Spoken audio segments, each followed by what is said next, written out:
Welcome to a little bit of fun. People have asked how to use the lower time frames to time the last few seconds before entering an actual order.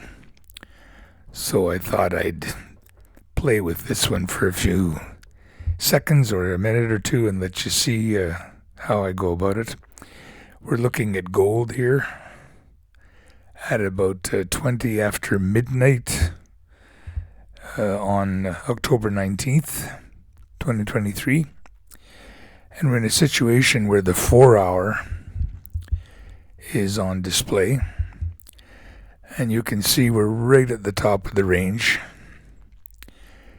The 4-hour is turning down. The momentum isn't too bad. There's fairly good concordance.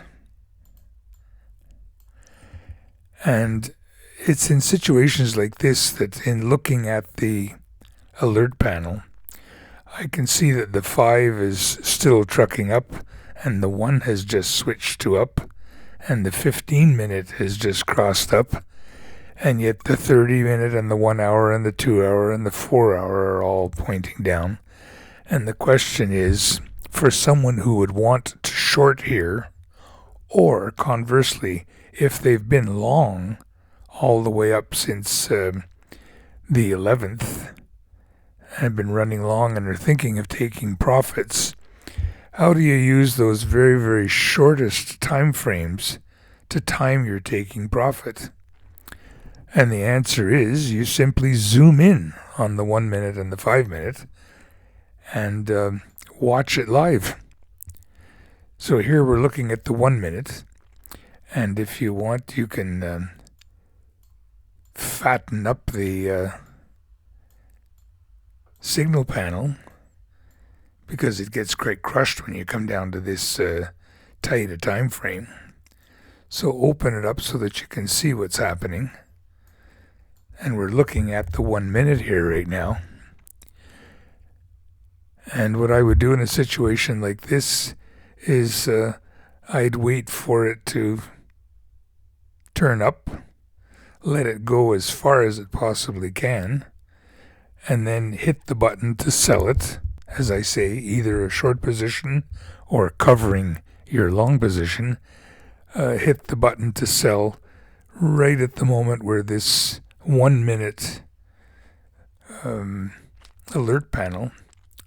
signal panel actually turns down. Now it did right here, but we're just coming in again, so we're going to give it another try. And you can see when you're watching the 1 minute, you can actually watch it change in real time. And I have no idea whether it's actually going to turn up again or whether it's just going to continue down from here, and we happen to have caught it right at the moment where it's finally taking off. So somebody who was watching this very carefully may very well have taken the moment right here to hit the button to sell short, and they'd be on their way. As you can see now, the full concordance has indeed come in. There's only, there's the 5 minute going back, cutting up again. Let's go look at that live. There's the 5 minute. And there it is. It just cut back up, but it's threatening to cut back down. The momentum is very weak.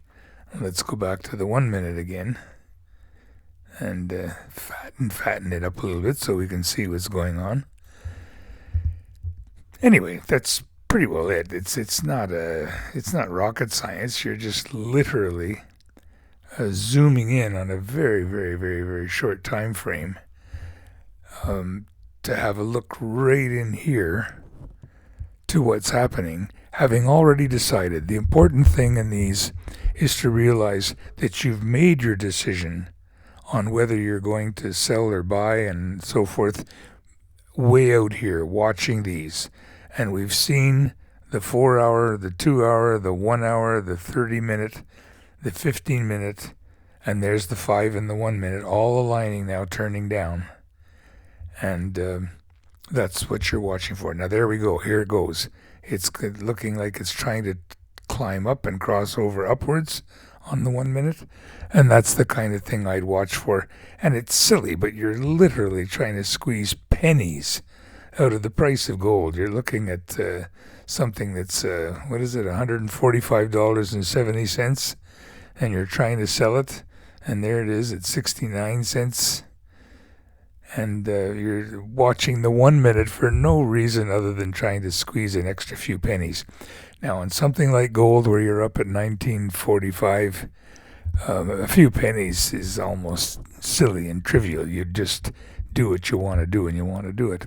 But if you were looking at an ETF or a stock that was only worth $9 or $10, coming in like this and zooming in on the 1 minute time frame as a way of milking those last few pennies out of your profit, it suddenly actually makes sense. And there we go. There it goes. It's cutting up. That's the 1 minute trying to cut up. There's the price showing that it's changed green. Very little momentum, but it's trying to cut up. Oops, and it roared back down again. Anyway, you get the idea. I just wanted to show you what it's like to zoom right in like this, and what I would do if I were making this sale right now. There it goes. It's cutting up. It's cutting up. And this is what I would do. I would watch this now. I would let it get as high as it can get so that I'm milking the last few pennies out of the price before I sell to cover. And so in a situation like right now, when it's cutting up, I'd wait, and the next time it cuts down, whack, I'd have my finger on the sell button right now, and I'd be watching it, just seeing how far up it can go before I whack the button to actually execute the sale. There it goes. We're going to get a good little bit of a run out of it here. And we're very near the top of the range.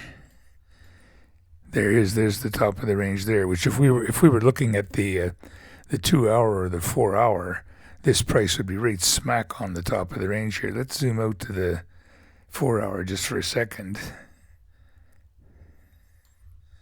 And there you can see there's the price on the 4 hour, and you can see it's right up at the top of the range. And we're trying to get in and sell it. So I'll put it back on the 1 minute to keep an eye on it. And look at that. It's really roaring up. It looks like it's roaring up because it's the 1 minute. And that's it. I'd use this right now. The minute this thing turned down again, as I say, because I've already made the decision to sell it based on these longer time frames, I would watch the short time frames as a way of timing the actual order entry. So I'd give it its head like riding a horse, let go of the reins and let it gallop as much as it wants. And the minute this thing turns and heads down and crosses over again, I'd whack the sell button. So that's it for now. I just thought I'd give you a little glimpse of this because so many people have asked how you use those very, very short time frames at the very last second before you actually execute an order. Bye for now.